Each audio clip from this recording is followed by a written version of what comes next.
Уфимец Айдар Гафаров пережил ужасные издевательства во время службы в армии. То, что творилось на полигоне Мулина в Нижегородской области, парень описал в заявлении для прокуратуры, а теперь документ опубликовали журналисты. По словам рядового Гафарова, однажды пьяный командир роты подошел к нему на полевой кухне и без всякой спросил: «Ты мужик или нет?». Дальше прямая речь солдата. После моего утвердительного кивка он приказал мне положить руки на стол. Когда я выполнил его приказ, он схватил биту для отбивания мяса и нанес ею множественные удары по моим пальцам, причинив мне острую боль и травмировав их. После этого командир схватил черенок от лопаты и переломал Гафарову ноги, а потом приказал раздеть его и в таком состоянии бросить в яму, из которой солдата освободили только после отъезда командира. Сломанные ноги в части никак не лечили, а избиения продолжались. И тогда Гафаров ушел в самоволку и уехал в Башкортостан.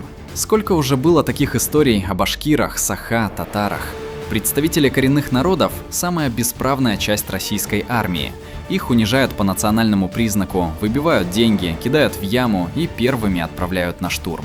И все это во имя амбиций Москвы.